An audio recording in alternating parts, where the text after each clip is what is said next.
Good morning.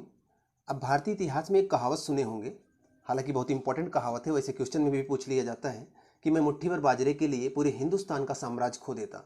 ये किसने कहा था और क्यों कहा था? तो इसके पीछे एक छोटी सी कहानी है। कहानी जानना अभी आपके लिए ज़रूरी है और बड़ी इंटरेस्टिंग कहानी है। तो कहानी के पहले दरअसल 1544 के आसपास की बात है, 1544 की ही बात है। तो कहानी में जो आते हैं मतलब कि शेरशाह सूरी और राजा मालदेव थे, और इन्हीं दोनों के बीच की ये कहानी है। तो कहानी के पीछे पहले थोड़ा सा पीछे चलते हैं। पहले हम शेरशाह के बारे में जान लेते हैं। शेरशाह सूरी 1544 तक पहुँचते पहुँचते बहुत लंबे लंबे कांड करके यहाँ तक पहुँचा था। पहला कांड तो ये था कि ये जब पहले इसको जान लेते हैं जन्म कहाँ हुआ था। ये पैदा हुआ था पंजाब में, और इसकी जो शिक्षा दीक्षा हुई थी जौनपुर में। जौनपुर जिसे सिराज ए हिंद के नाम से जाना जाता है। उसके बाद ये नौकरी करने गया बिहार में। पंजाब में पैदा हुआ, जौनपुर में शिक्षा हुई। दरअसल बात ये थी कि इनके पिता ने 4 शादियां की थी, जिनसे 8 बच्चे थे। अब इन्हीं में से एक शेरशाह सूरी था, और इनकी जो सौतेली माता थी काफ़ी इनसे ईर्ष्या करती थी। तो ये वहाँ रुके नहीं, पंजाब चले आए जौनपुर। जौनपुर में इनकी शिक्षा हुई। उसके बाद ये बिहार चले गए। बिहार में थे बहार खां लोहानी, उन दक्षिणी बिहार के पार्ट में वो छोटे से राजा थे। उनके यहाँ ये नौकरी कर रहा था। एक बार उनके साथ वो घूमने गया था। वहाँ पर एक शेर को इन्होंने मार दिया था, शेरशाह फरीद खान ने। मतलब इनका जो शेरशाह है, इनका बचपन का नाम फरीद खान था। तो इन्होंने एक शेर को मार दिया था, तभी से इनको शेर खां के नाम से जाना जाने लगा। अभी सूर्यवंश के थे, हालांकि उपाधियाँ बाद में लेते हैं। तो उस समय से इनको शेर खां के नाम से जाना जाने लगा। और पहला कांड तो ये किया इन्होंने कि एक शेर मार दिया। दूसरा कांड ये था कि कुछ समय बाद बहार खां लोहानी बूढ़े राजा थे और कई शादियाँ किए थे। तो कुछ समय बाद इनकी मृत्यु हो जाती है। तो शेर खां क्या करता है कि इनकी जो विधवा थी उनसे शादी कर लेता है। उसके बाद अब जब उनकी विधवा से शादी करेगा तो सिंपल सी बात है कि बिहार का वो वाला सम्राट तो शेरशाह को मिल जाएगा। दूसरा कांड क्या किया इसने कि चुनार में एक राजा थे और उनकी उनकी मृत्यु हो जाती है। तो उनकी जो विधवा थी उनका नाम था लाडो बेगम, उनसे भी शादी कर लेता है। तो ये दो जगहों से जब शादी करता है और दोनों विधवाओं से शादी करता है, तो सिंपल सी बात है दोनों जगहों से इनको धन मिली, ताकत मिली, मजबूत हुआ। और इसने उसके बाद क्या किया, हुमायूं के ऊपर आक्रमण किया। 1539 में किया, हालांकि हुमायूं उसमें बच गया। 1540 में जब इसने किया तो हुमायूं को मजबूरन दिल्ली की गद्दी छोड़कर भागना पड़ा। अब दिल्ली का शासक शेरशाह सूरी बन गया। दिल्ली का शासक बनने का मतलब क्या है, पूरे भारत का शासक एक प्रकार से बोला जाता है, क्योंकि दिल्ली केंद्र में होती थी तो पूरे भारत का शासक बोला जाता था। तो ये अपने आप को हिंदुस्तान का शासक बोलता था। तो उस समय जो छोटे छोटे रजवाड़े थे वो इसके अधीन थे। तो ये अपने आप को बहुत बड़ा राज्य समझता था। तो ये समझता था जो मैं कहूँगा वही ये लोग करेंगे। अब आते हैं 1544 की कहानी पर। कहानी में क्या होता है कि 1544 के समय की बात है। उस समय अब शेरशाह सूरी तो दिल्ली का शासक है, मतलब ये अपने आप को पूरे भारत का शासक मान रहा है। तो राजस्थान में मारवाड़ में एक शासक थे, उनका नाम था मालदेव। अब मालदेव भी आप जानते हो राजपूत। राजपूत अपने आप को बहादुर ही मानते हैं। वो तो हजारों को मारने की, एक एक राजपूत हजारों को मारने की क्षमता रखते हैं। तो अब भले छोटे से शासक थे मालदेव, लेकिन वो किसी से डरते नहीं थे। और शेरशाह सूरी जानता था कि हुमायूं को अभी अभी मैंने हराया है, ये पुनः गद्दी प्राप्त करने की ताक में लगा हुआ है।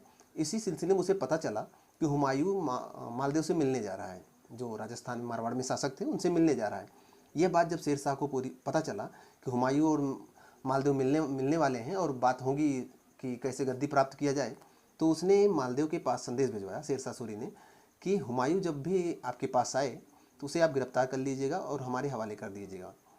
बाकी हम हमेशा आपकी सहायता करेंगे, आपके ऊपर आक्रमण नहीं करेंगे।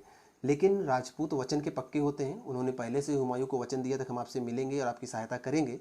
तो उन्होंने शेरशाह की बात नहीं मानी। तो और उन्होंने हुमायूं को बता दिया कि शेरशाह आपको पकड़ लेगा, इसलिए आप हमारे पास ना आए, आप चले जाएं यहाँ से। तो हुमायूं वहाँ से निकल जाता है, चला जाता है, फारस की तरफ निकल जाता है, अफगानिस्तान की तरफ।